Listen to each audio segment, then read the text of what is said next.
We're now live, Chair. Thank you. Thank you. Thanks, Sue.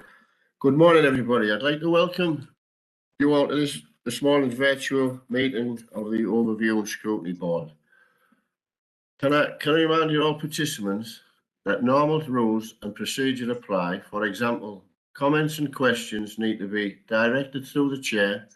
As we are meeting virtually, proceedings may take slightly longer, so your patience is appreciated. While members of the public can view this meeting via YouTube Live, they will not be able to actively participate or comment on proceedings. As this meeting has been live streamed, can I remind all participants that their conduct should be reflect this. Thank you. Right, we'll start on the agenda. Item number 1 is apologies for absence. Have we got any, Caroline? Yes, Chair. We've got apologies from Councillor Alma Halawi and Councillor Teresa Higgins is here as substitute today. We've also got apologies from Councillor Tom Morstan. Thank you. Thank you very much. Any declarations of interest? Can't see. Okay. Agenda item number 3, the minutes of the Overview Scrutiny Board on the 27th of April. I believe we have no minutes at this moment in time. Caroline, can you come in and explain, please? Yeah, they just have not been finalised, Chair. They'll be finalised and circulated in advance of the next meeting. Thanks, Chair. Thank you, Caroline. Thanks for that. Agenda item number 4 is the Executive Forward Work Programme. As all members read through this, have we got any questions or comments regarding the work programme? Can't see nobody. Okay, thank you. Agenda item number 5, we have the executive members update. This morning we have 2 relatively new executive members in Councillor Luke Mason and Councillor Tony Grange, who have been invited today to give us a brief update and presentation on their portfolios. I'd like to bring Councillor Luke Mason in first, who's the Executive for Young Adults and Political Engagement. Am I right, Luke? Yeah, that's right. Yeah. Right, so any questions or comments from members? Can we just wait till Luke's finished his presentation? Thank you. Over to you, Luke. Thanks a lot, Chair. I'd first of all like to start by thanking the panel for the invite. It's great to get to come along and sort of give an overview of what I've been doing so far in my new role and sort of run through some of the work, what's about to be sort of presented and published soon. Now, for the benefit of the public, let me just introduce myself first. My name is Luke Mason. I'm a local councillor. I represent Colby Newham Ward and I'm the executive member for Young Adults and Political Participation. Now, my role is predominantly split into 2 different parts. So firstly, it looks at boosting participation within the town and the wider area. So trying to look at how we can get sort of more political engagement and try and boost our numbers when it comes to elections. And the second part is ensuring young adults have as much support as possible when they sort of progress from school and into higher education, further education and apprenticeships. Now, it's an area which is pretty close to my own heart. I'm a young person myself. I understand many of the trials and tribulations which young people face when they leave school and move on in the world, and I'm committed to providing the best possible opportunities we can in Middlesbrough to retain as much local talent as we can. In addition to that, at university, I've written quite extensively on political participation. I think it's a problem what's pretty widespread across the country at the moment, and I think there's a lot of barriers to that as well. So some of the big barriers, obviously, we've got political apathy across the country. So that's the notion that sort of all politicians are the same, really, and it doesn't matter who you vote for, you're just going to get the same. I think that's a pretty widespread problem, though, and it's quite hard to tackle. And obviously, the other one at the moment is distrust. I think there's a lot of distrust in local politicians and national politicians, and I think, again, that's another problem what's quite hard to combat. But one barrier to political participation, which I think we can quite easily combat, is a lack of understanding. So by that, I mean how the council works and what we sort of do as local councillors. So with that in mind, I've begun to produce a rather large document which details what Middlesbrough Council is, who we are and how we operate. So I would like to just give a quick overview of what this is and what it's going to include now. So some of the topics which are going to be included in this document. There's going to be a lot of general information on the town of Middlesbrough. So I've talked about the relative size of Middlesbrough and the area which the council serves. I've also sought to try and distinguish between Middlesbrough, Teesside, Cleveland, the Tees Valley and North Yorkshire through a brief history of local governance, because I think quite often people can't distinguish between that. I've also included quite a large section on what Middlesbrough Council is. So I think the emphasis what needs to be placed on what type of authority we are. So we hear quite a lot about unitary authorities and district authorities and parishes and community councils. I think quite often residents don't fully understand the differences between them as well. I've tried also to highlight the scale of Middlesbrough Council and highlight some of the statutory obligations that we have. So I think quite often residents often complain about the environment, for example, when in reality there's a whole load of other obligations which we have. So I think a large proportion of our budget goes towards adult social services, for example, and children's social services. And quite often the public don't understand the size of those departments. So I've also sought to highlight those as well. I've included quite a large section on elections and councillors, so it focuses on everything people need to know about elections. So how often they occur, how people go about voting, how people are registered to vote. And I've also explained the first past the post system, which is essentially the winner takes all system at the moment, but it's often put in quite a convoluted way, I think.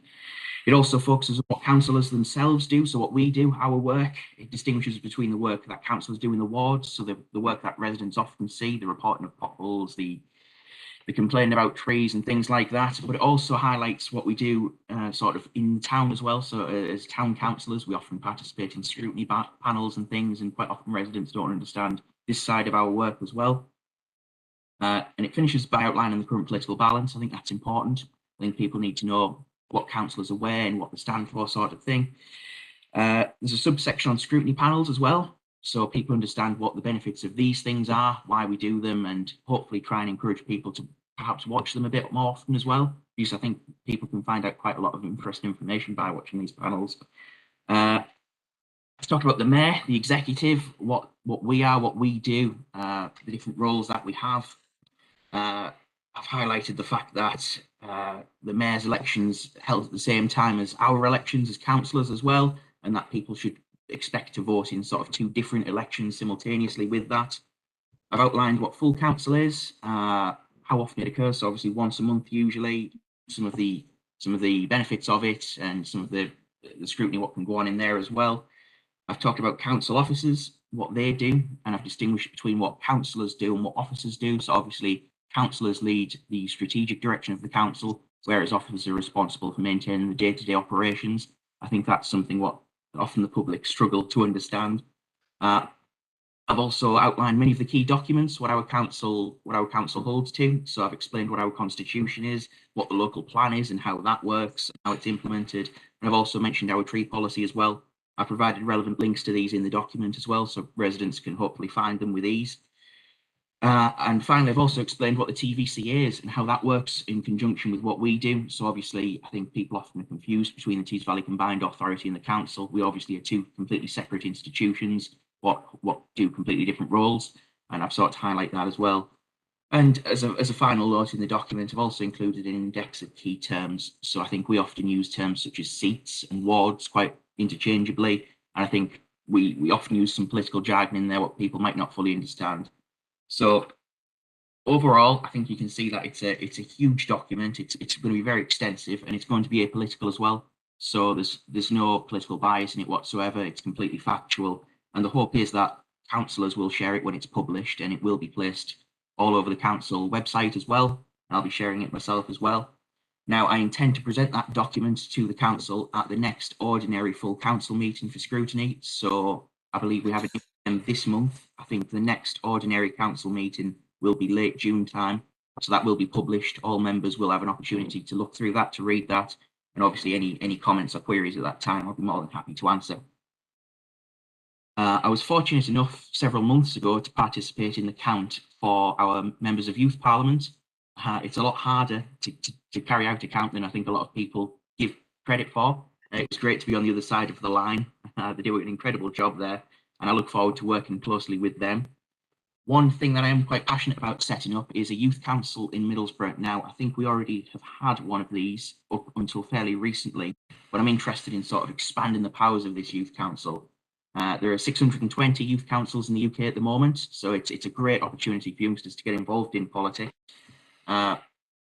Now, I want to expand this by including proper elections there. So it'd be nice if we could go into schools and hold elections for the youth council position. And it would be nice if we could also have meetings in the town hall. I think it's quite interesting for young people to go into the town hall. It's a beautiful building, and I think people would really benefit from that. And any motions, what would be passed in the youth council, for example, I would like to see them come before full council. I think quite often young people have quite good ideas. I think we should take on board a lot of what they have to say. And there's also the possibility, I've read in some councils, that some of those members of those youth councils participate in scrutiny panels as well. Now, obviously, that would need a change to the constitution and require a lot of discussion, but I think it's something that we'd all benefit from, to be honest with you. I don't see any harm in having youngsters sit on panels such as this. I think they'd be able to offer a different insight, and sometimes they might genuinely benefit discussion. So I think it's something that we certainly could consider moving forward. Just to sum up with youth councils, various benefits with it. It helps represent views of young people. I think too often young people don't get represented adequately in the council and indeed across the country. It provides a platform for youngsters to speak their mind as well in a formal setting. So I think it'd be quite helpful for youngsters to really sit in the chamber and be able to express an opinion on something and really be able to back it up. I think it'd improve the quality of politics moving forward. And it also helps youngsters to gain a foothold in politics as well. So obviously there's not many access points for youngsters in politics at the moment. I think it is an old person's game at the minute, and it would be nice to see some youngsters come into the fore, I think. University is great. It's something I strongly encourage everyone to go to if they can. But I think we do have too many who go to university nationally at the moment. I think we need to sort of move the discussion on and look at apprenticeships more than anything else. And although we don't have direct control over apprenticeships locally, I have been looking into ways that we can sort of indirectly influence how many apprenticeships are given out locally. Now, one of the ways I've been doing this is looking at with some of the contractors which we let work to, essentially. So at the moment, as members may know, and some members of the public as well, we currently give out projects to contractors based on a percentage split between price and quality. Now, in that quality aspect of it, there's the social value contractors provide. So that comes into things such as local labour, local supply chains, training opportunities, apprenticeships and volunteer days.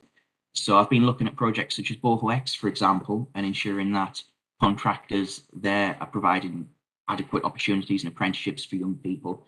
And with BOHO-X, for example, we have currently 12 work experience weeks, which the main contractors, Galliford Try, are providing there. We have 6 careers advice and guidance events, which are being held. We have 200 training weeks, and we have 2 project initiated apprenticeships as well. So I think that's a really positive thing, what we should look to expand and move forward and ensure that there is as many contractors out there who provide those opportunities as possible, because again, I think apprenticeships are a brilliant idea, that we expand them. I suppose a final part of my job as well is to ensure that local providers are up to scratch really with the education that they provide. And sadly, it came to my attention in the past week that one of our academies has opted to remove a number of students from their A-level courses. Now, those of you who are in tune with schools at the moment will know that it's just 3 weeks till A-levels. And I think it's completely unjustified. I think it's unacceptable. And discussions are ongoing as to how we can prevent this in the future as well, because I think it's important that we give our youngsters the best possible chance going forward. I think these kind of actions really need to be deterred as much as possible. So I think that provides a brief overview of what I'm doing, of some of the things that I've got on at the moment and what I want to do going forward. With the Chair's permission, I'm very happy to answer any questions that anyone may have. Thank you. Thank you very much, Councillor Mason. I'm going to open it up. Perfect. Thanks very much for that detailed presentation. Councillor Thompson. Yeah, thank you, Chair. Thank you for that, Councillor Mason. Can you clarify, how can you take on the role of a political engagement member when you have an interest in one party? Can that not be seen as being biased? And how do you plan to monitor this? Thank you, Chair. No, I think you can do a job without being politically biased. I mean, one example I would draw there, I think many of our officers at the council will no doubt vote in elections. They'll choose a political party, I assume, at the ballot box, a lot of them, and they carry out their job with no political bias as such. I think another thing you could look at as well, if you look at our judicial system, I think some magistrates and judges, particularly ones who've been a victim of a crime, for example, I believe they can carry out their job impartially, even though the crime might have happened to themselves.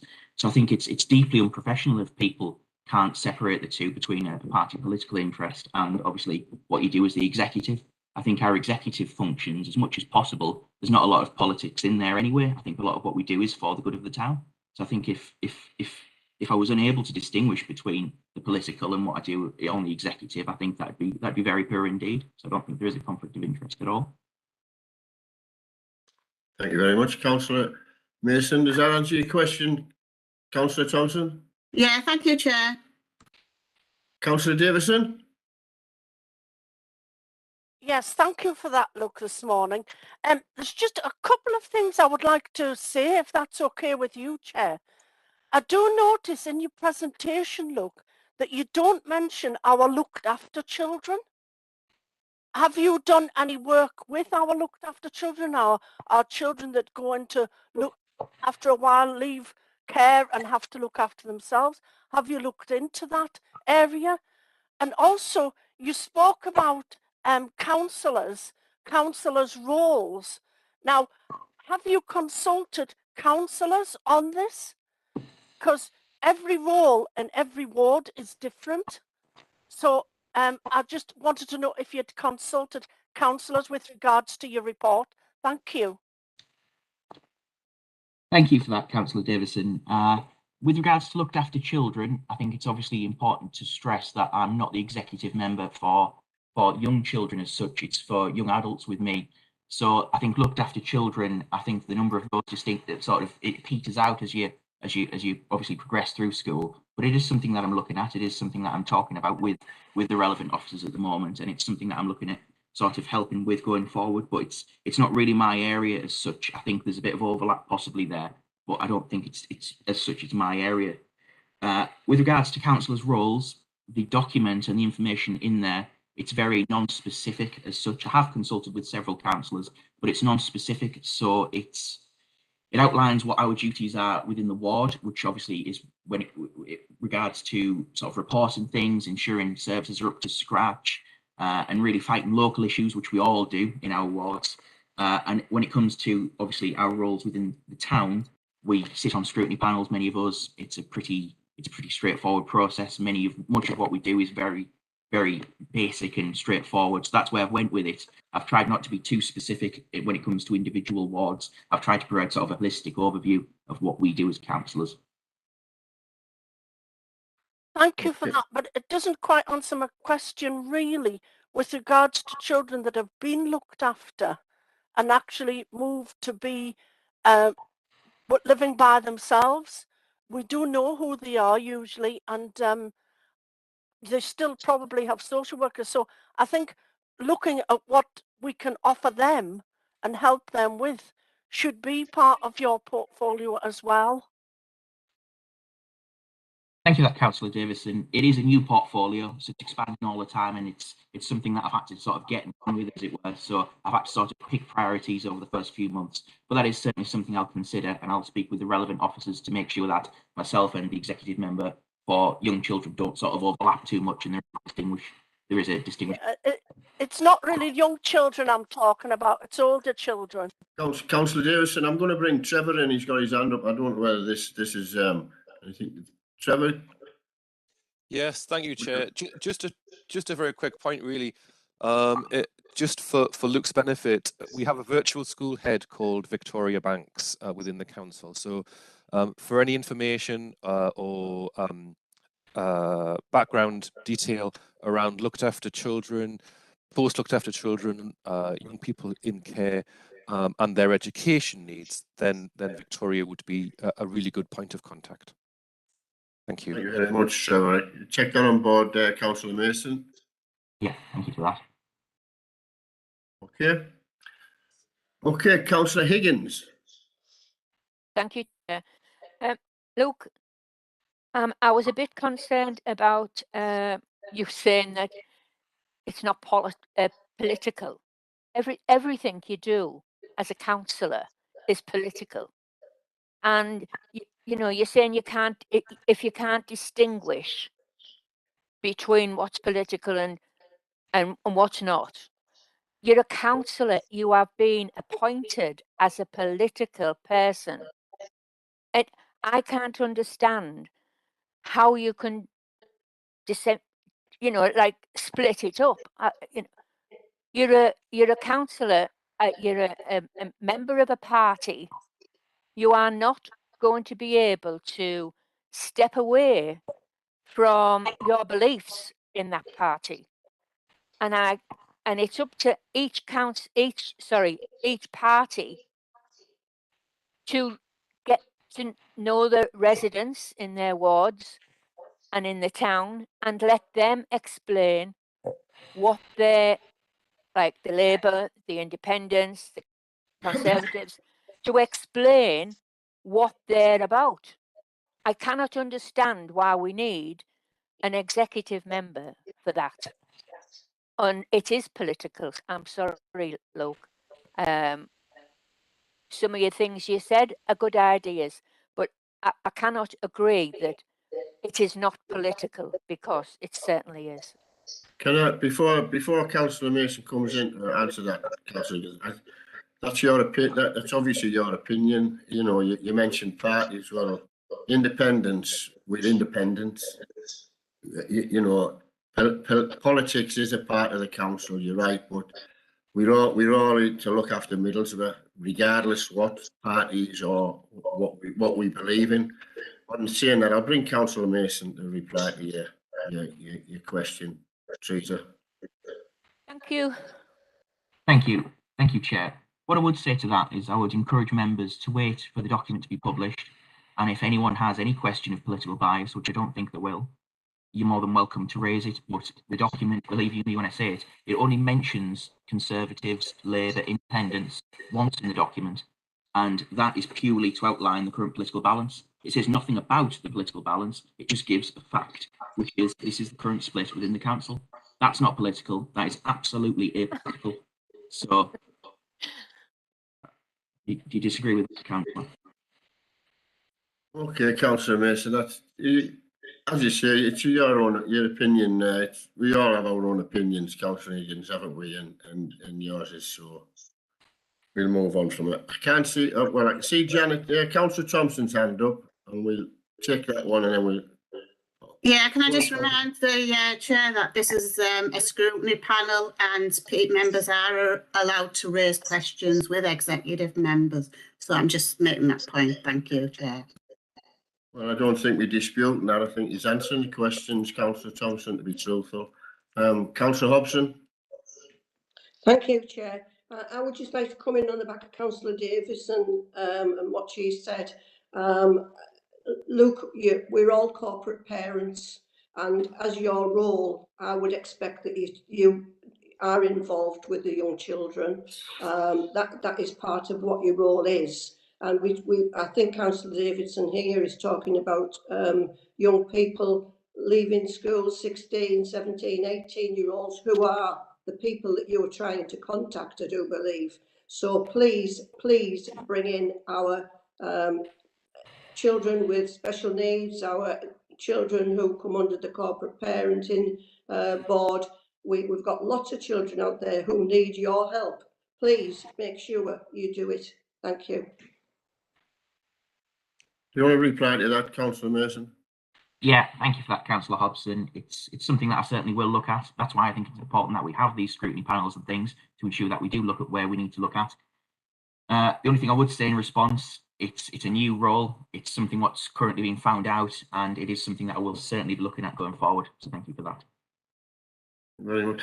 I'm going to bring, I can't see you, Rob, but I can see your hand up. Would you like to say something?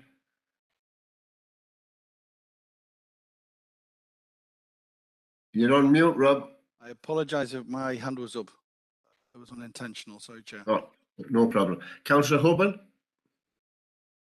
Thanks, Chair. Yeah, just on the issue with the youth councils that's going to be set up. I think this is a really good idea and a positive move.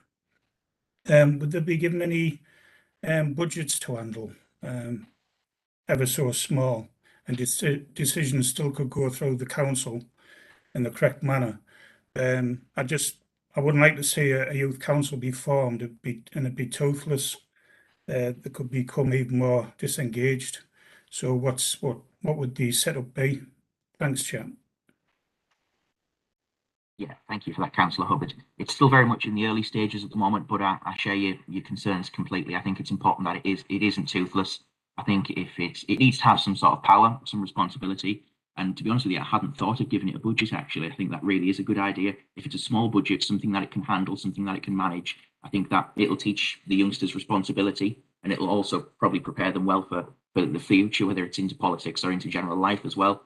So I think one thing that I'm looking at doing at the moment, it'd be nice to get them to pass full motions, I think, in council and things, and then that would obviously come on to us into our full council meetings. And I think another good thing possibly would be to see if we can get them involved in scrutiny. Now, there might be a problem when it comes to timetable, and obviously many students at the moment will be in school. It's something that could be worked around. I think it's something that we benefit from, and I think it's something that would improve our democracy. So thank you for that. It's something that I'll consider moving forward. Thank you. Thanks, Chair. Thank you very much, Councillor Mason. I can't see no more hands up, and I'd just like to thank you for that very detailed first report, and I hope we'll be seeing you soon. I'd like to bring in Councillor Tony Grange now, who is our second new executive, I'll call him. He's executive member for neighbourhood safety. Tony, I'd like to hand it to you, and the same applies. Could we members leave the questions and comments until after Tony's presentation? Thank you, Chair. Much appreciated, and thanks everybody for joining in. I do welcome questions, and I appreciate what people had said there with Luke. I believe that people in this group will be able to add something to this. So if there's anything on your mind, I would welcome any comments and suggestions. I want to start by talking a bit about my background and why I think I'm suitable for the neighbourhood safety role. I first started working in the community in 2003. I started volunteering in Beechwood Youth Club and in St Agnes Church, and I've worked as a community worker since then. In 2004, I went to university to study youth studies, which was a mix of psychology, sociology, criminology, and I'd done my dissertation on why do young people commit crime. I'd seen a lot of the young lads who I'd worked with, and some had went to jail, and some kind of got their life in order and worked and raised families. And I've always been interested, how do we keep people on the straight and narrow? How do we make Middlesbrough a better, safer place? And that's kind of how I've lived, really. So what I've brought to the council and talked to the council about is through a mix of experience and education. When I've been putting a plan together and talking to the council, I've been bearing in mind limited resources and thinking about how can we empower communities to be more resilient, not as in looking to help, as in how we can help the community help themselves. I think one of the main things about crime, it's the fear that crime brings. It brings like a fear and a victim, and nobody's there, and nobody cares. And that's one thing that I really think we need to break as a council, and I include the police in that. There's kind of a feeling in the town that the police aren't responding, the council aren't there, so victims can feel powerless and feel alone. I think one thing that we need to get better is reporting what has been done, like in Hemlington, which has been even made national news recently. There's been 37 arrests made in March, 29 arrests made in April, and these kind of things I think the people of Hemlington need to know, the wider town needs to know that there is consequences and that things are happening in the town. Through talks with the agencies, the council, 13, the police and the fire brigade, we're going to start getting together and publicising things more locally, so people in the neighbourhood can know what's going on. I think that's helpful for residents to know that there's consequences, but it's also important for teenagers and people committing crime and antisocial behaviour, for them to know, if I commit this crime, then there is going to be consequences. I think for too long, in certain areas of the town, people have run about lawless, and there hasn't been that fear of, if I get caught, something's going to happen. There seems to be something hanging in the air, like where young people can get away with anything and there's not a consequence, and I know we need to break that. Something that we do as a council is the 6 steps or 6 stages. Is everybody aware of that the neighbourhood safety officers, can I just see a show of hands of who's heard of this, the 6 stages? Well, I'll read them out. The first, so this is if young people are committing antisocial behaviour, not necessarily crime, because crime, I believe, and we believe that some crime they need to go straight to the police, not necessarily the council. But in terms of antisocial behaviour, stage 1 would be a first letter warning. That would be to lay out the 6 stages, to say what's coming ahead, to let them know about the consequences. Stage 2 would be a second letter. It'd be increased, maybe even a visit to a police station at this point, so there's a serious and get the police involved. Stage 3 would be an acceptable behaviour contract. An ABC, acceptable behaviour contract, would lay down certain and specific boundaries so that a young person would know, if I behave in this way, these are the consequences, which would lead on to stage 4, which is a breach. Now, depending on the seriousness of a breach, the court would be informed about this and to let them know that there's going to be more serious consequences. 5 would be the final warning, which would be a pre-legal meeting, which would lead on to 6 if it continued, which would be a criminal behaviour order. It's very similar to what used to be an antisocial behaviour order, but a criminal behaviour order is if this is broke, then this would lead to a criminal conviction. And I know a lot of people have thought about ASBOs and the thing BS in the past that they don't work, the ways as a badge of honour. In my experience, they did work. It was enough to frighten a kid to be like, I don't want to go to jail, I don't want this to go any further. It stopped. So in a lot of the cases that I heard of, it did stop. And for the ones that it didn't stop, there was a custodial sentence at the end of it. So I think letting young people know about these consequences, but also letting the community know about these consequences, it's very important for the people of Middlesbrough to know that people can't run about being lawless. There is consequences for this. And I think that's important to break the fear of crime and for young people to know, I can't carry on like this. One thing that I feel is very important in a young person's upbringing is obviously parenting and positive role models. In visiting families over the year, and I know it's important not to stereotype, but I feel that often when you visit a family and see a family's home life, you can often predict how young people's lives going to turn out, how the environment is at home, and how they're being parented, and some parents can struggle a lot. And I feel that there's things in place that can help parents. Have people heard of Safe Families for Children? Mm-hmm. Safe Families for Children is a charity, and it can help in 2 ways. It gets alongside parents, as in parenting the parents, so the parents can have someone to talk to. A lot of people who haven't got extended families or a good support network really struggle. So Safe Families can get alongside parents to listen to them, support, advise them, but they can also take the kids away. They can take the kids out for days out, for weekends away. So then that's respite for the parents, but then that's also a positive role model for children. And I would love us as a council to be promoting this. I'm sure there's a lot of people in the town, I'm particularly thinking about retired people who've got a lot of love, a lot of experience to give to these families and young people in need. I'd love us to be promoting Safe Families for Children more. In Hemlinton, like I say, which has been hit the news a lot, we're going to be introducing locality working in there, so that the council, street wardens, fire brigade, 13, all going to be working together to make it a better, safer place for residents. In the Viewley Hill Centre, there's going to be work from in there, so residents in the community have actually got people they can talk to, so they're not phoning a random person who they don't know, whether it be the police or the fire brigade or the council. They can actually walk in and build relationships with people locally. from what I've heard, that's worked brilliantly well in Newport and North Ormsby, and I'm excited for it to be working in there as well. The council have got a building in Hemlington, just behind the recreation centre. It used to be the old council depot, and it was a football changing ground.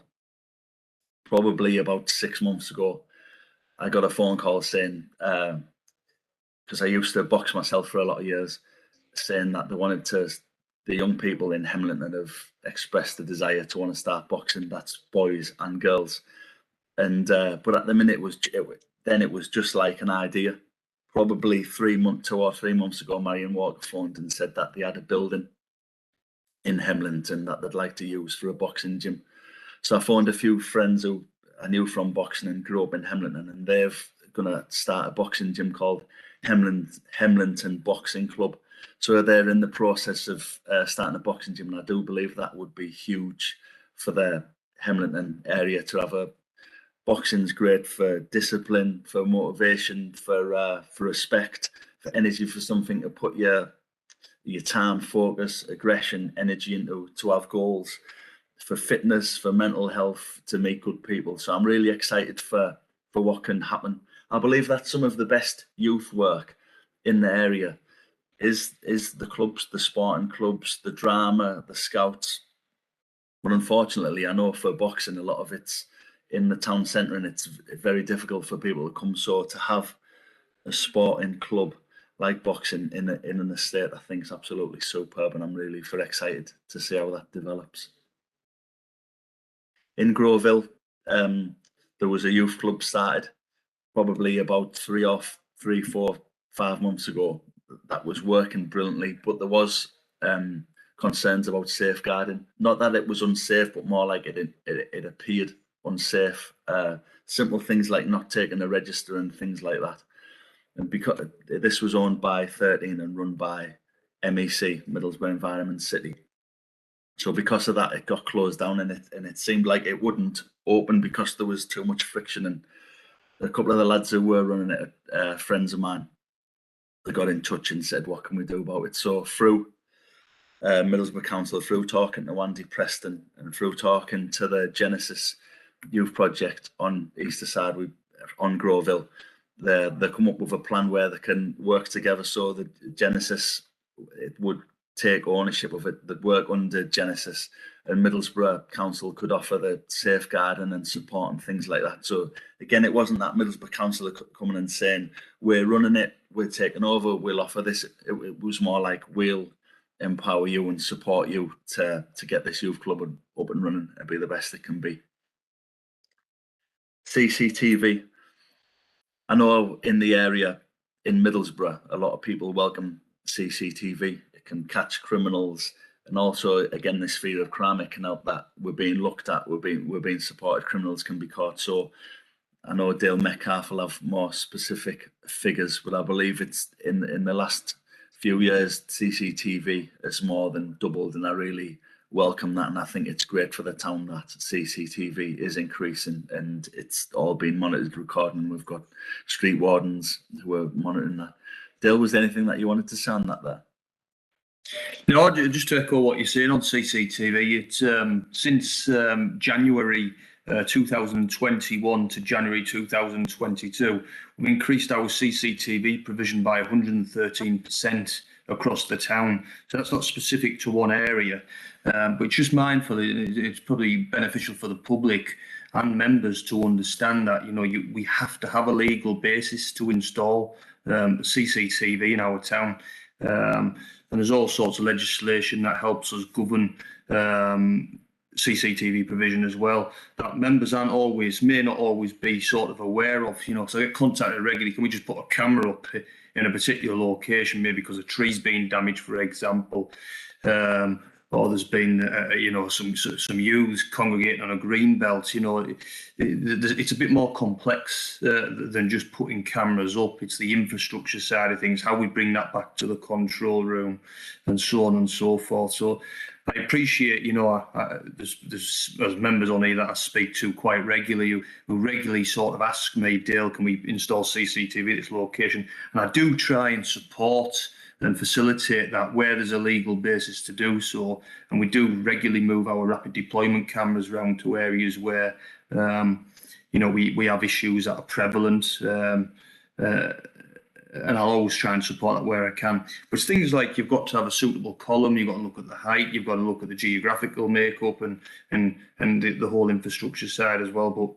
But CCTV is not the only option to problem solving community safety issues in our communities. CCTV is just one tool of many that we use to tackle issues in communities. But we do have a wide scheme. I don't know whether Tony Councillor Grange is about to come on to that there, but we've got a massive programme of works with the recent funding to install CCTV cameras right across Middlesbrough in hotspot areas where issues are prevalent.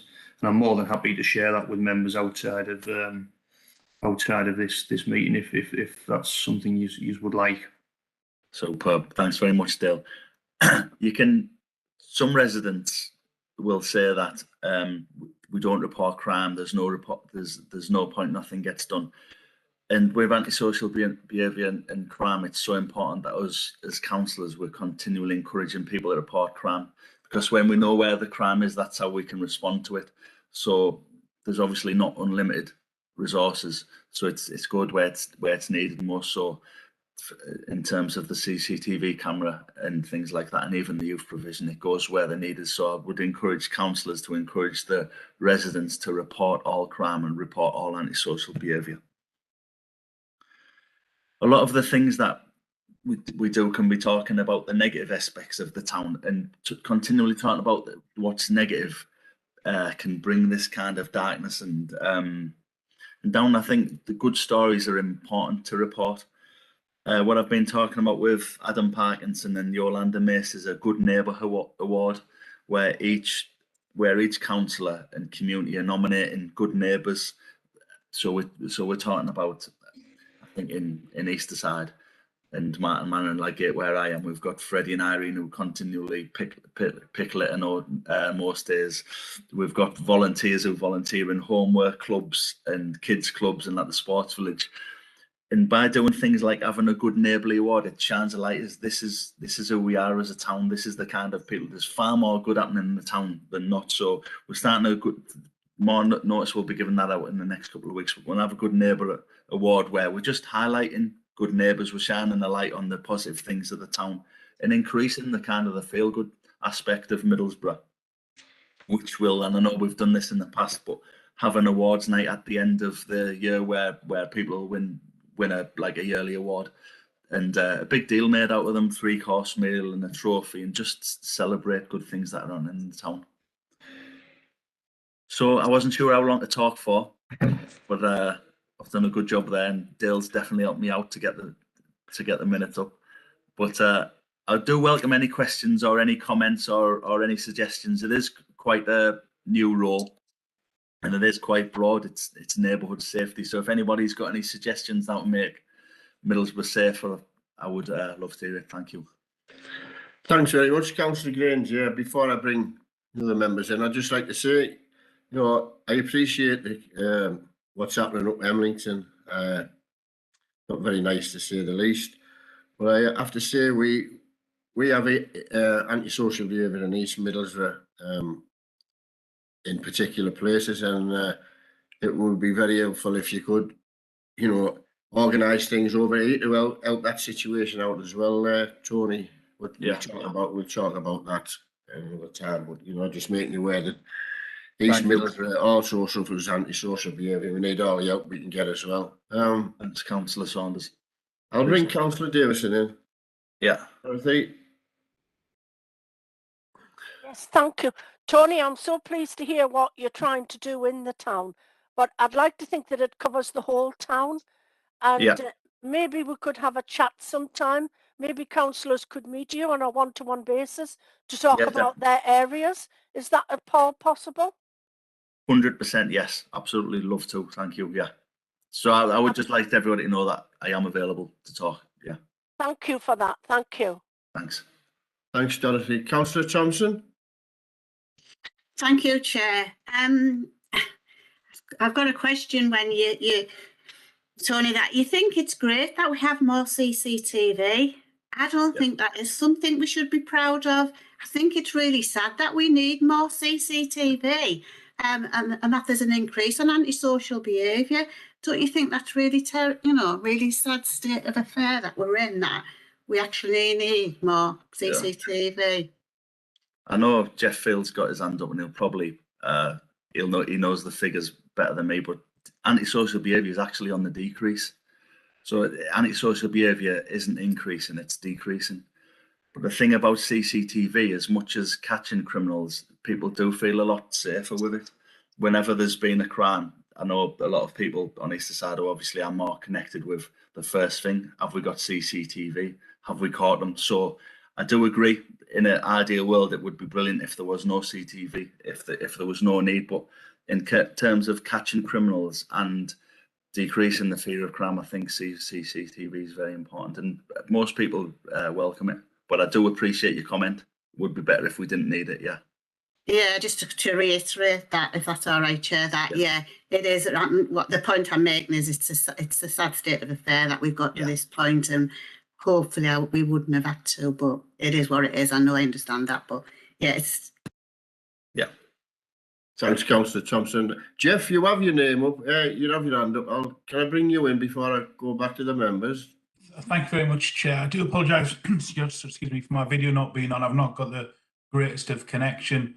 Just to reinforce what Tony's just been saying, antisocial behaviour is down across the town. I mean, Hemlington obviously was an exception to that and was rising very quickly, and some really significant and nasty stuff going on there.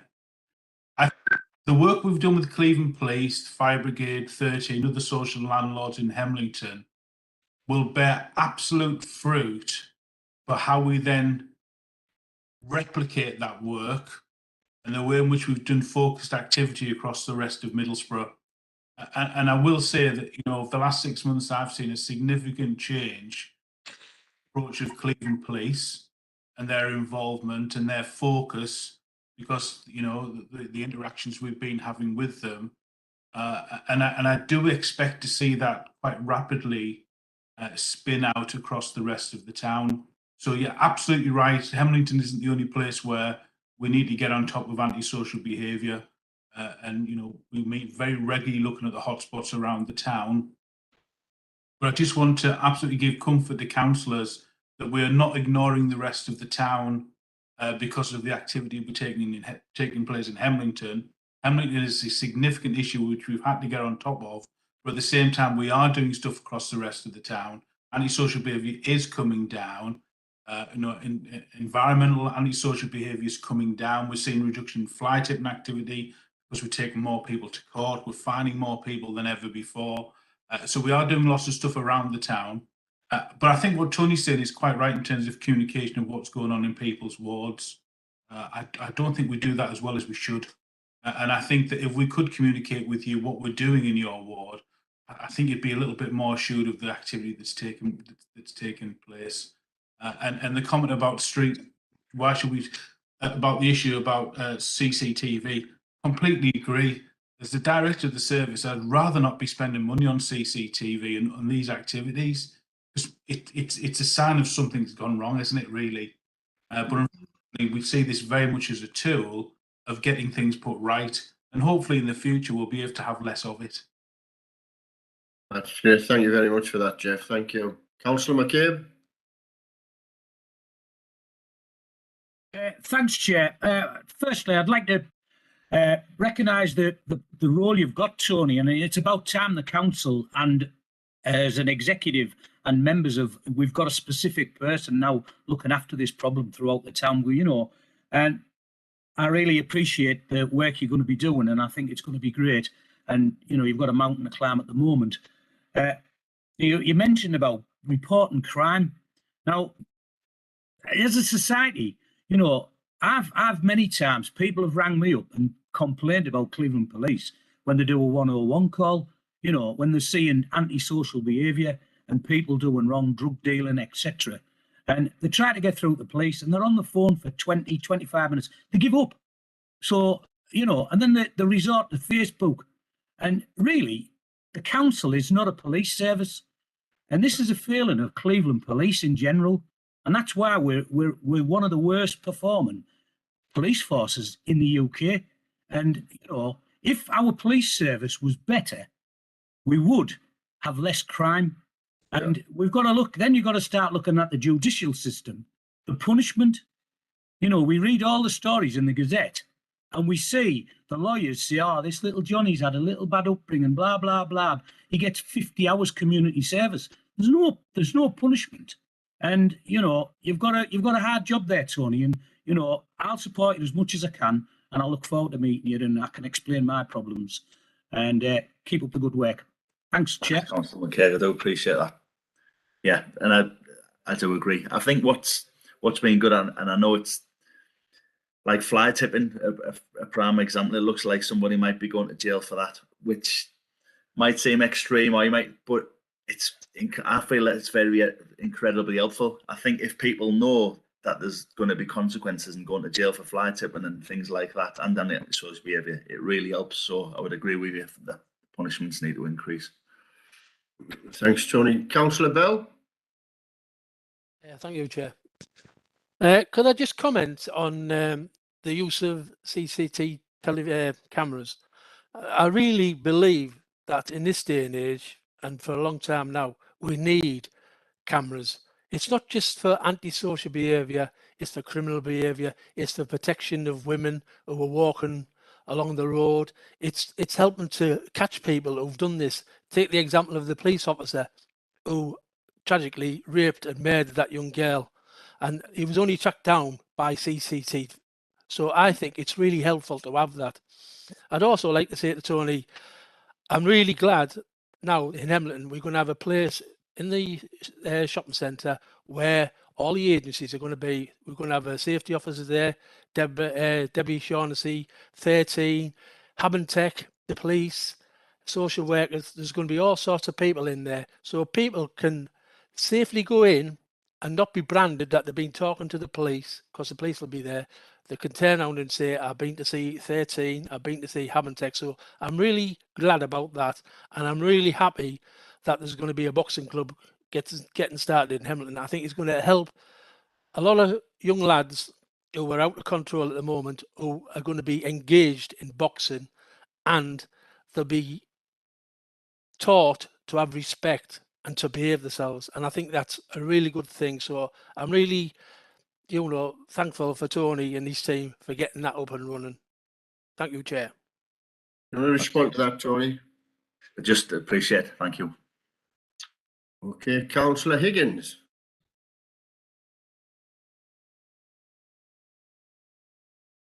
I think you're on mute, Teresa. You're right. No, I'm not. No, you're not.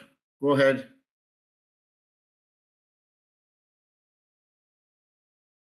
There's nothing coming from you, Councillor Higgins.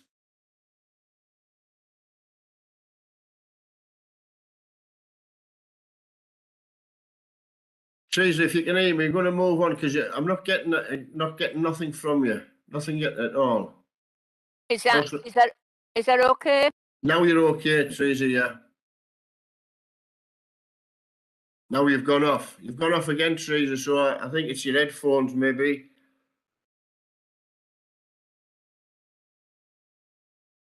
I'm going to move on. I'll bring it in later on if you want to see if you've sorted it out. Councillor Hubbard? Thanks, Chair. Yeah, well done, Councillor Grange. It's really good. Some of the positive messages that you've come out with there. I particularly like the idea of informing residents what's going on. I think that's been a big miss in the town. Yeah. Because many times, like, the report issues and then they feel that nothing's been done. So giving them a catch-up is an excellent idea. I think also, I'm sorry, but I came out of the meeting, so I don't know if you spoke about the JAG meetings, the Joint Action Group. If you did, I apologise. I don't know if you did that in your presentation. It's where the police, the fire brigade and the street wardens all meet every month and talk about issues and hotspots. And I think that would be a good idea if you put that in Love magazine, Love Middlesbrough magazine. And then just to show residents that reporting incidences do get highlighted, hotspots are created, and then the resources are deployed as a result of information coming in. And I think that would give a massive encouragement to people to start reporting incidences again. But well done and more power to Elbow. Thank you, Chair. I know Jeff's got his hand up there, Jeff. Tony, if you want to let Jeff come in. Yeah, he's gonna answer about this JAG meeting and the what's in place now. Okay, Jeff. Thanks, Councillor Hubbard. You're absolutely right. I mean, we meet with the police and others on a regular basis to discuss actions around hotspots, and if we can promote that work, that's great. And the more people report in, the better information we have, the better we can deal with stuff. So it's really, really important people do that. But I think it's worthwhile saying just how closely the police and us work on a daily basis and deal with. Correct me if I'm wrong, because I'm more than happy to do so. But every morning, the police and our wardens have joint briefings to describe what's been happening, what's going on, who we need to be looking out for, what type of things we need to be doing, and that occurs on a daily basis. So it's not just we're meeting on a monthly basis, we're meeting on a daily basis to try and get on top of this. And Dale's doing a fantastic job down there, I have to say that. But, you know, there's some real significant joint work. And in terms of Councillor McCabe's comments about Cleveland Police, I have to put it on the record that I've seen, that I talk to the police on a regular basis now, a significant change and improvement that's taken place in terms of certainly our neighbourhood officers and our neighbourhood working and what's going on the streets. And I think, and I truly believe that over the next 6 months or so, we'll see even more and better working take place. I really think it's heading in the right direction. And I was very critical of Cleveland Police and their neighbourhood working and their neighbourhood activity over the last number of years. But, you know, I feel it's only right to come on record, because I'm sat here and say, I absolutely think it's going in the right direction. Thanks, Jeff. Before I break, I can see your hand up, Dennis. You can respond to that if you want, but I don't want to start making this a one-to-one discussion. Come in, Dennis. Go. No. Quickly, thanks, Jeff, for that. It would have been nice. Obviously, you see it on a daily basis. We don't, so it would have been nice to that being communicated to members. Thank you. Thanks, Councillor McCabe. Councillor Thompson, I'll let you come in.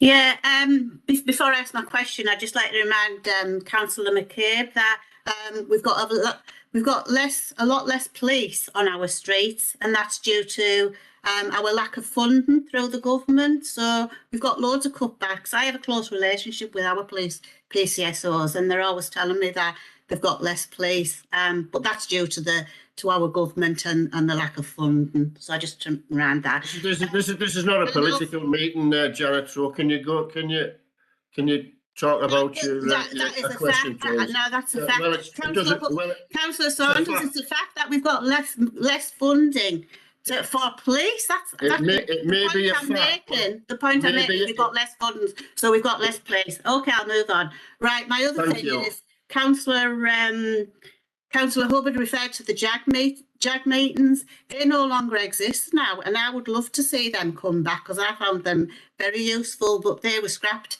at the beginning of lockdown and the beginning of COVID. My question is to Tony. Tony, you cover environment, don't you? That's right. Yeah. Environment. Area care and stuff, is that what your part of your portfolio? Environment, no. No. All right then. Okay then. Thank you. Thank you, Chair. Yeah, thank you, Janet. Councillor Thompson. I'm not sure if we could get information about these JAG meetings being cancelled. Jeff, have you got? Yeah, Jeff will know that. So we have something now that we call AIM, which is called Active Intelligence Mapping. And what we do, and we still have all the neighbourhood safety wardens in place and all that structure in place. So what happens on a regular basis, monthly basis, we sit down with police, fire brigade, housing associations, colleagues from education, play an absolutely vital role in this. We have all the hotspots on the board, and we decide actions that we're going to take around it. So the JAGs are taking place, but just in a different way, in a much more strategic level. Because what I think we found with the JAGs councillor is that the decision makers weren't in the room often. And what we found we needed to do is have senior officers in the room in order to make the decision around hotspot areas and things that could be done, rather than what used to happen where we used to get relatively junior officers in a room and then they'd have to go and ask somebody who'd have to go and ask somebody else, where the people in the room now are able to say, actually, this is what we're going to do about it. Can I just come back on that? Just Quickly, Councillor Thompson. Well, it says quickly. I am aware that their meetings take place, but I am aware that they've excluded councillors from them as well. Thank you. Okay, we're going to move on now. Councillor Hobson. Thank you, Chair. Mine is about the police again, because we can't get in touch with police at all. We tried to get in touch with them. We had somebody came and visit us. We thought we were getting somewhere. Now we have no police again. I haven't seen anybody. I can't even get a reply from an email, which I think is absolutely appalling. And yes, we do have problems in our area as well. I mean, I know that there are a lot more problems in other areas, but we have problems in our area as well that we need to report to the police. If you can't speak to them, what chance have you got? So any help there, Tony, we would appreciate it. Thank you. You want to respond to that, Councillor Grange? Yeah, I suppose I'm learning the things like that as we go on. Who are the best people to talk to in the police? I know when I spoke to Darrell Tomlinson, he was as frustrated as anyone with the 101 system, and he gave me an email address that was be good to. He said on this email address it's better because it goes direct to the police. Again, I couldn't fully understand how 101 he wasn't getting that information, but I can send the email to all councillors what he recommended reporting things to. Yeah, thank you. Can I just come back on that? Very quickly, Councillor Hobson, very quickly. Thank you, Chair. I've actually emailed Darrell Tomlinson personally and I still get no reply, Tony. Thank you. Sorry, Chair. I think it's important that I come through because Darrell has moved on his role, so that might be what's happening. I'm more than happy to get contact details sent to councillors of the people in the police who you need to get in contact with. Likewise, I'm more than happy to arrange meetings between councillors and the police if that's what's required. But that might be the reason why you're not getting a particular response from that officer, because he has taken up a new role in a different division. Thanks very much for that, Jeff. I'm going to try and bring Councillor Higgins in because she's been waiting a while to ask a question. Councillor Higgins, can you hear me now? Unfortunately, I've lost the video and I can't hear you. Caroline, can you help in any way about with Councillor Higgins? I don't know whether it's best to come out the meeting and join again or. I've sent a request to unmute, but that doesn't seem to be working. Councillor Higgins, I'm not sure whether you can leave and then rejoin, and hopefully that might work. Thanks, Chair. Well, unfortunately, as I say, she's having some technical difficulties. So, Councillor Hubbard, you had your hand up. Yep, still have it, Councillor. Yeah. Thanks, Chair. It's just to come in from where I left off there. Thank Councillor Thompson for correcting me on that. I meant to say it's not JAGs, so thanks for that correction. It's still the same method, although it's like you say, the councils aren't being involved, which is unfortunate. I still think we're missing a trick if we don't get this information out there in which the residents can see how these hotspots are created. I think we'll give more encouragement by using Love Middlesbrough magazine. I think that's a perfectly good way to do that. Thanks, Chair. Thank you very much, Councillor. I'll take one more question and we'll move on. Councillor Bell, you have your hand up. Just regarding the JAG meetings, I know that now, but in Hemlington now we have a meeting every fortnight with the police, 13, all the agencies. We have a Teams meeting. Sorry, I didn't have my microphone down. The JAG meetings. In Hemlington now we have fortnightly meetings with the police, with the fire brigade, all residents groups. The councillors are invited. All the agencies, 13, all the other houses, we all meet every Thursday with the police and go through all what's been happening in Hemlington. So I thought that was happening all over the town instead of JAG meetings. It just must be Hamilton at the moment, but they're really good, and the councillors do get invited, and they get invited to talk and, you know, to discuss the problems what they're being told about. So hopefully going forward, maybe the police are going to do that for every ward. Hopefully. Thank you. Thank you very much, Councillor Bell. Before I bring it in, Dale, one final statement. Councillor Higgins, your face has appeared. Can you hear me? I'm sorry, Councillor Higgins. We're going to have to move on now. I've lost you again. Dale, do you want to come in to say something before we move on? Yeah, I'll be really quick, Councillor Saunders.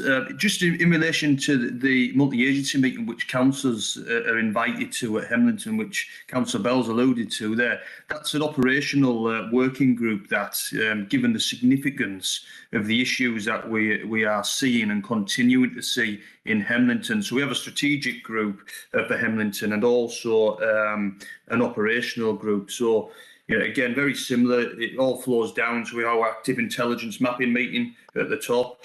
Information flows out of that into the strategic group, then likewise down to the operations who basically get the job done on the ground on what we need to get done. Now, the rationale why we don't have these operational groups in all other areas of Middlesbrough is purely down to the fact that we don't have the significant issues that we see in Hemlington in other wards. So, you know, it wouldn't be best use of officer time to have an operational groups in every single ward, because it just doesn't justify or can quantify that.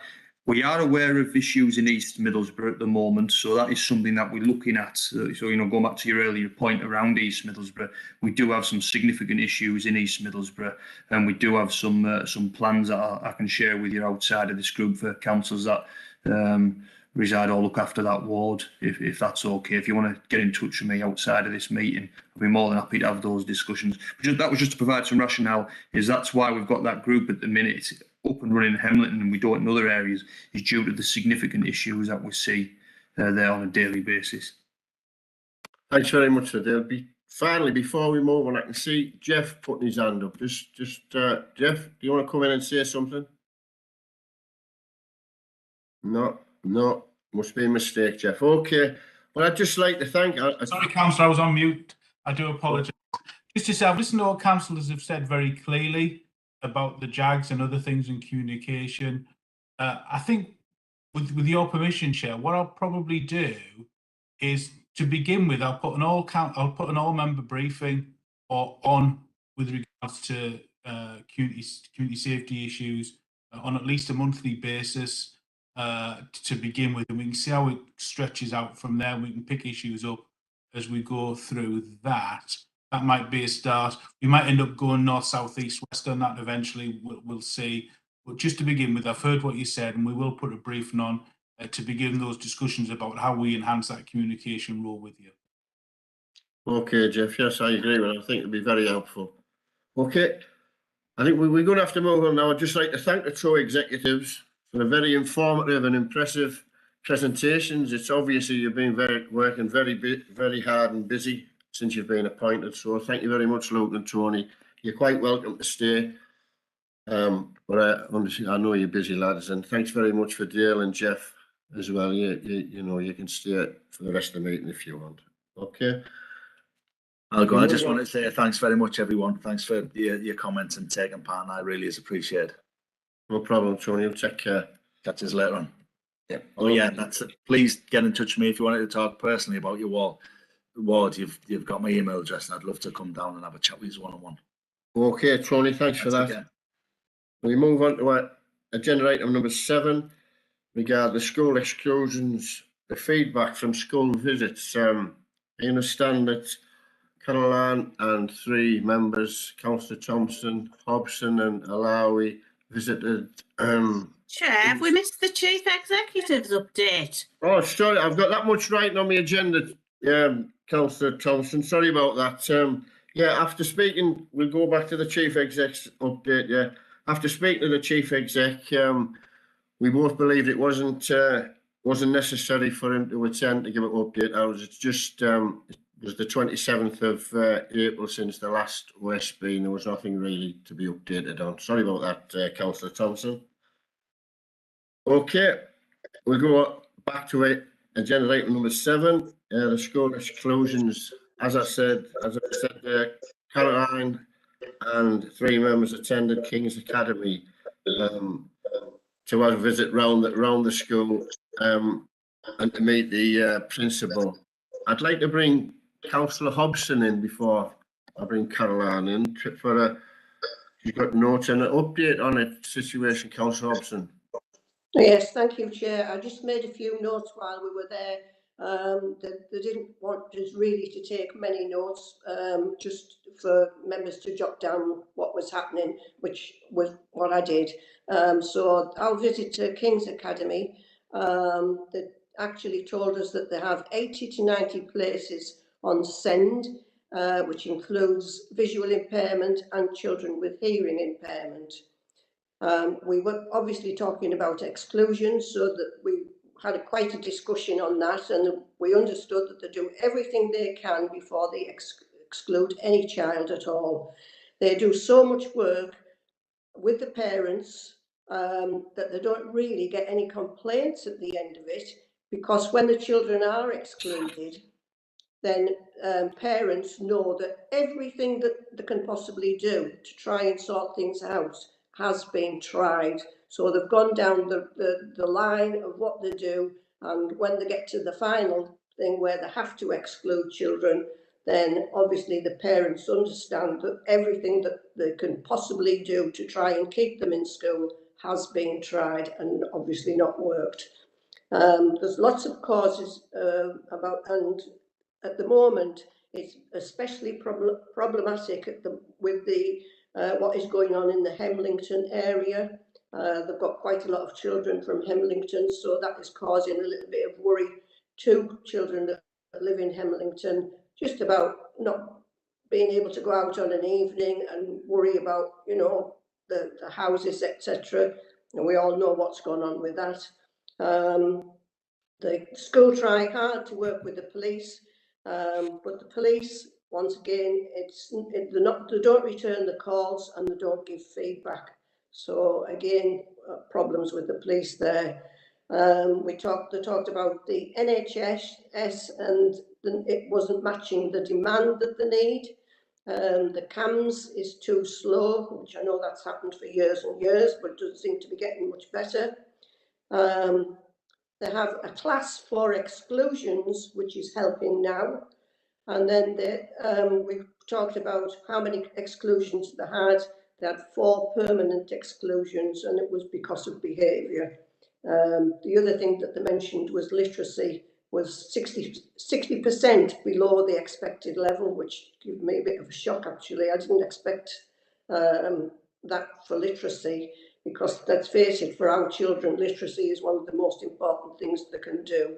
So I did ask what they were doing to sort of counteract that, and they have put in lots and lots of extra lessons to counteract that. They are doing lessons early on the morning and doing extra reading during the day. And from what I can gather, they are really, really trying to get on top of that. So they obviously know that what the problems are, and they're trying to make it better. Okay, thank you, Chair. Thank you very much, Councillor Hobson.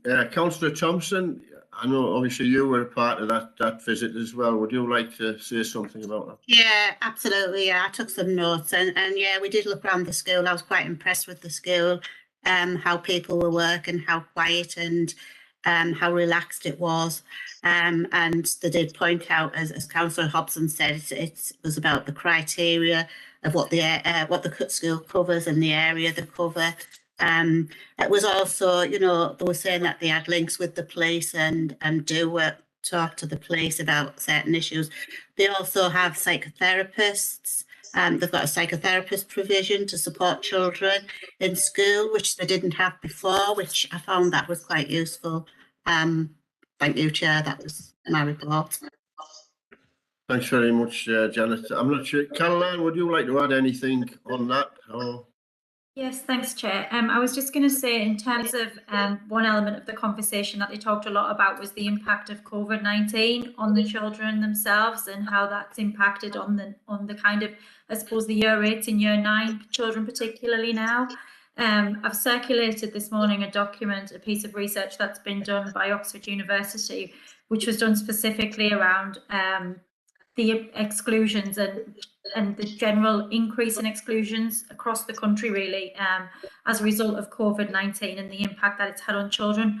I just felt that it's quite a good example. It contains case studies which kind of reflect some of the families and situations that Kings were describing as well. I think there were children who kind of have missed out on support, who, although have maybe had the opportunity to engage, weren't engaged for different reasons, have had lots of other issues going on in their families which they've had to cope with. And so I think some of the case studies in that document, which hopefully you'll have the opportunity to read, really describe some the sort of the school's perspective as well on what they were experiencing. And Councillor Halawi sent me some notes as well about the visit that she'd like to update on. So I was just going to read these if that's okay. Thanks, Chair. Of course, Caroline, yeah. Yeah, so she'd put that Ofsted noted during a recent inspection that it had approved of the steps taken by the school before any pupils were excluded. The King's Academy is part of the Emmanuel Trust and it's got schools located from Doncaster to Northumberland. Pastoral welfare is of the utmost importance and they have effective attendance systems in place. They felt it was important to look at the root causes of exclusion as schools are making every effort to avoid exclusion and social dysfunction's an issue. They're building real networks outside of schools. They work closely with the Junction Project, Middlesbrough Football Club. They've had targeted talks by Cleveland Police to young people in year 7 and year 9. The Safeguarding Lead at King's is a member of the multi-agency group in Hemlington. That's just been a recent initiative, but I think they felt that that was important.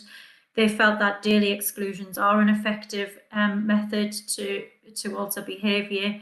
They were concerned that the levels of violence and general antisocial behaviour is of real concern and young people in Hemlington are concerned about leaving the house and anxiety is increased. They work with the Chameleon Community Project, which provides therapy sessions, and as Councillor Janet Thompson just made reference to, that they have trained psychotherapists now to work with children and young people in the school, which Kings are actually funding because the CAMS provision is lacking. They've offered specialist therapy to young people in their care. Previous to the pandemic, the number of permanent and temporary fixed-term exclusions were approximately half the current figure. And they also expressed concern that some year 7 children are just not secondary ready, and that there is dysfunction in the system, that education healthcare plans process takes too long. There's a high turnover of staff in CAMS, a lack of stability, no sense of connectedness, and they cannot respond to the level of needs. The policing is problematic and the response is inconsistent. So that was the report that was given to us from King's. Thanks, Chair. Thank you very much, Caroline. I'm not sure whether any officers have anything to say regarding the visit or what you think. Rob? Thanks, Chair.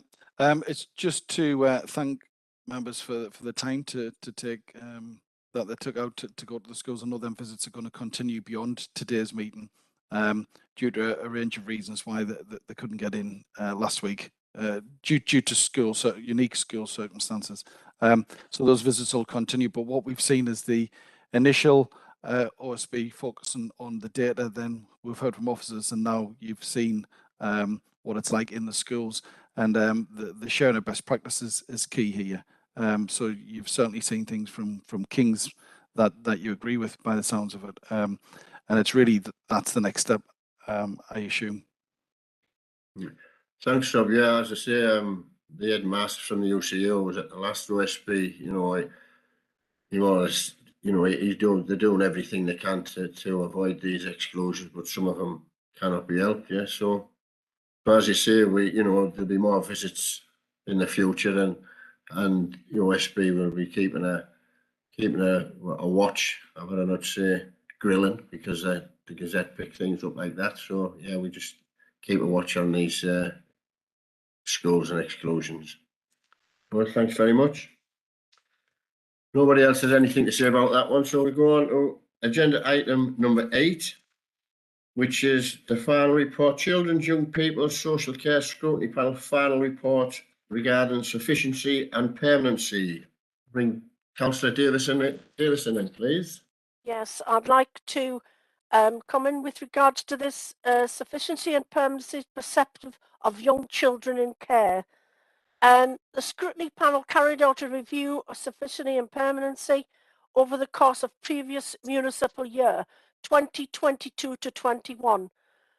I was not the chair at that point, but we have been able to pull together some recommendations, and I think we only have one councillor in, Councillor Udin, who was on the committee at that time, and I depended a great deal on those members for this, Chair. The purpose of the review was to examine placement availability, local sufficiency, permanency outcomes, and how perception of children in care can be improved. The terms of reference for the review are set out on paragraph 5, page 3 of the main report. We have also submitted addendum report which provides an update in relation to key issues contained within the main report. Based on the evidence provided as a panel, we made a number of conclusions which are all detailed at page 38, paragraph 192. These are also set out in the addendum report and page 8, paragraph 32. Our recommendations are set out at 41, paragraph 193, and again in the addendum report. I hope the board approves this report today. Recommendations can be submitted to the considered by the executive. And maybe Sue would like to come in with regards to this report, because since this report is done, the children's services have moved on a great deal, and I think we'll all be aware of the great report we've just received with regards to children's services, and I just didn't know if there was anything Sue would like to add with regards to this report. Thank you, Councillor Davison. I appreciate the opportunity to be able to come in. Chair, is that okay? Fine, yes, fine, Sue, yeah. Fine. Thank you. Councillor Davison referred to our last Ofsted monitoring report, monitoring letter, which was published last Friday. It does set out an improving picture of children's services in Middlesbrough. And it also, is the sort of, as it were, flip side of the sufficiency. So, the report was very much about how placements are, the placements that we need, the placements that are available, the placements that we still need to source. And the report was very much about children living in those placements. So they do tie together really well indeed.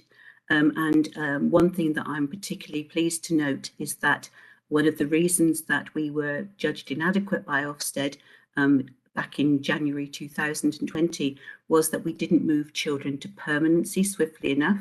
We didn't move them to their forever homes in a timely way, and children, I suppose, would use the words languished in care. Now Ofsted have noticed a significant improvement in our work and in the way that children are thriving through being in our care. And as I say, moving to their forever homes as swiftly as possible. That's down to a significant amount of work, yes, from the service, but also from our foster carers and from foster carers, particularly in-house. But of course, we also use placements out of independent fostering agencies, and likewise with residential children's homes. I'd also like to note that this week is and next week our fostering fortnight. So anything that councillors can do, particularly in their role as corporate parents, to promote fostering in Middlesbrough would be particularly welcome at this time. There's a real focus on that. And of course, the more in-house foster carers we have, the more we can ensure that children have sufficient number of placements, but also placements that we can say specifically meet their needs. So I'm really grateful to the work that Scrutiny has carried out. It's a really very helpful report, and I think that it shows that we know ourselves very well. And also the numbers of looked after children have continued to come down. When I looked at the board this morning, it's 513. There has been some hold-ups recently in terms of adoption, with regards to something that's called the Somerset Judgment, which has put some delay across the country for children being adopted. And I'm informed by our adoption agency, Adoption Tees Valley, that if children had moved through into adoption, if the Somerset Judgment hadn't happened, we would be at least 10 children down on the 513. So all in all, it's good news around the numbers of looked after children. And thank you to the Children's Social Care Scrutiny and its members, but also thank you very much to the Corporate Parenting Board chaired by Councillor Hobson, because they really are significant support to officers in their work. Thanks very much for that, Sue. Thank you. So can I ask that the board approves the report today, the recommendations I've submitted, and we can take it to executive? Thank you very much, Councillor Davison. Yes, is there any questions or comments regarding this report? So can I ask sorry, Councillor Holding, sorry, I've never seen your hand now. Yeah, sorry. Yeah, thanks, Chair. Yeah, thank you very much. Yeah, I'd just like to comment, obviously, as the Councillor Davison said, and Sue Butcher was explained, and I wholeheartedly agree with both of the, obviously, the colleagues and Children's Service, obviously, the children, young people and social care. Scrutiny panel did an excellent job, obviously, over the years. And the report today, obviously, coming for today's approval, the recommendation, obviously, you had from the Councillor Davison, yeah, it has been absolutely brilliant, and we addendum to it. And I think everybody agreed that, we should go through it today as well as the executive. So today I would agree with the Councillor Davison, and so that, if the people agree today and it's approved, it will be actually beneficial, really, really beneficial, and hopefully will approve at the executive committee as well. Okay, thank you very much. Thanks. Thank you very much, Councillor Holding. Yes, so on that, are the board happy to approve the report and the recommendations? Approve. Everybody's thumbs are up. Thank you. So we can send that to the executive for approval. Thank you. And the other final report of item number 9 on the agenda is Councillor Davison again for the children and young people social care scrutiny panel final report on the locality working from a children's services perspective. Councillor Davison. Thank you for that, Chair. Thank you. The Children and Young People Social Care and Service Scrutiny Panel carried out a review of locality working from a children's service perspective. The purpose of the review was to understand the locality model for the pilots in Newport and North Ormsby and examine the impact they were having on children's services. The terms of reference for this review are set out at paragraph 4 of the report. Based on the evidence gathered during our review, we made a number of conclusions, and these are detailed at page 30. The locality working pilots in Newport and North Ormsby are making good progress and have a positive impact on both areas. On the whole, the multi-agency approach has improved working relationships between partners, but we identified some areas there was a lack of awareness of the model, and we felt that this needed to be strengthened, particularly with education and health partners. A single children's social worker team is now operating across both localities to ensure consistency. Our recommendations are detailed on page 32. I hope that we can accept this report, and I hope everybody's been able to read and understand the recommendations, and I look forward to being able to take this report to the executive. Thank you, Chair. Thank you very much, Councillor Davison. Has any members got any questions or comments regarding this report? Nobody. Okay, so can I? Oh, Councillor Thompson. Oh, yeah, Councillor Thompson. Yeah, and yeah. Go ahead. Just for clarity, really. Why is Councillor Davison submitting the final report? Is the chair's not here? Thank you. I am the chair, Councillor Thompson. Oh, for both of them? Yes. Ah, right. I didn't know that. I just asked the clarification. Thank you for clarifying that. I wasn't in the position of chair when the first report was submitted. I was not I was not chair then when that scrutiny was looked at, but I was chair at the locality working. Thank you for the clarification. Thank you. Okay. Yeah, can I just ask that the locality working is absolutely an asset to the areas, and I'd like to see it move on to other areas, especially that we've just talked about, which was Hamilton prior to this. But I do know that there's a report going to executive on locality working, and I do hope that what we've found out in our scrutiny will be considered by the chief executive with regards to this. Thank you, Chair. Thank you very much, Councillor Davison. So, on saying that, are we happy for this report to be approved and the recommendations? Yep, thumbs up again. Okay, well, that can be sent to the exec. Thank you. Well, Thank you, Chair. Thank you. Well, thanks, Dorothy. Thank you. Agenda item number 10. Are there any other items which are to be considered? No, I have none. Just informing the panel, the next meeting is due to be held on Wednesday, the 22nd of June. Obviously, there's an AGM at the end of in May, so I hope to see it all again.